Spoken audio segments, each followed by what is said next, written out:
Well, everything I've done up to now, up to this commission, prepared me for taking on this large project. I have been a sculptor since, really considered myself becoming a sculptor already in high school, and studied sculpture and other kinds of drawing, printmaking in college, and then I participated in some sculpture symposia in Europe and discovered public art.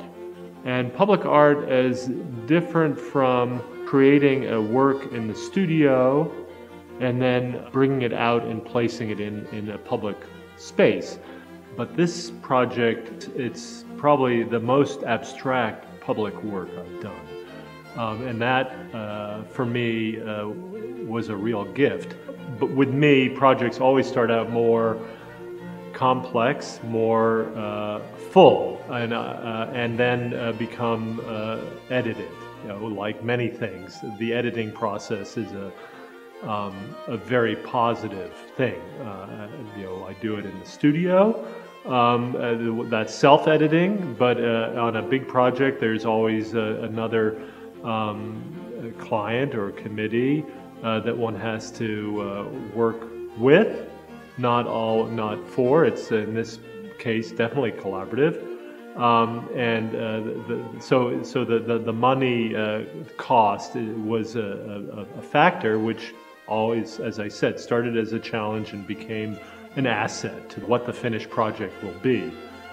A couple months from the time I learned of getting the commission in April to when I actually started drawing on this yellow canary paper, I was doing a lot of thinking about, here's this site, it's 500 feet long or longer. That at the beginning they said maybe I'd do 2 blocks. I started to think, what kind of precedent or way of organizing my thinking could I sort of look to? And music, because music, a symphony or a sonata or a Bach cello suite, it's a one piece that's composed of parts, movements. And so from the beginning, I thought about a larger work on this 500-foot site that was broken into movements, and the division of the landscape and the building in a way allows that. The landscape has these increments in the paving, in the way the segments perpendicular to the building, perpendicular to the path of movement on the bike path or the pedestrian path, that break that space up, and that allowed for both smaller and larger episodes or movements for me to think about.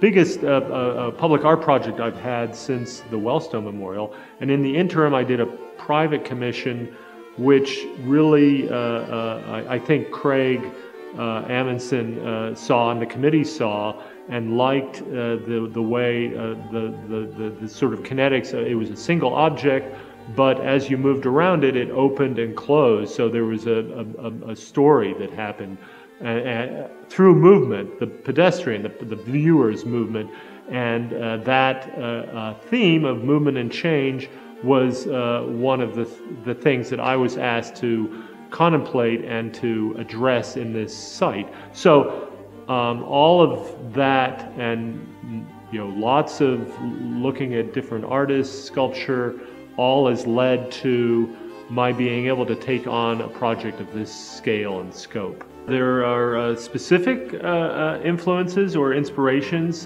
for this work, and also influences in my development that are more underlying and not so overt. The overt influences have to do with a specific work by my father, Peristyle. It's a group of 1 to 6 vertical blades, he called them, elements that are about 18 feet high, and they each move independently, back and forth, and they're in groups of 1 to 6. And that notion of many that are repeated, it's you see it in the gardens of Le Notre, or in the boulevard trees in St. Paul or Minneapolis, is repeated vertical And that's been something that I've been interested in for a while, the element that repeats that then I've, in this instance, started to manipulate what goes on and their aperture and their the rhythm and the space in between. It's not regular like an architect would do or a landscape architect, but that sense of movement and moving through something.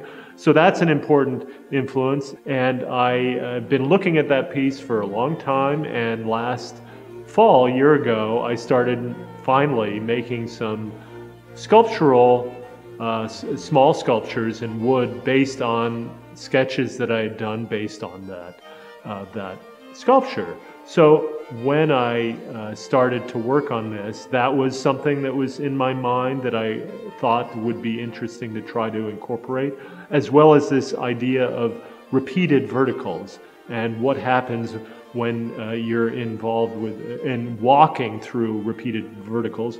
And then a more basic influence that keeps coming up in all my work. You're working with stone, working with singular stones, or stones in circle, in ensemble.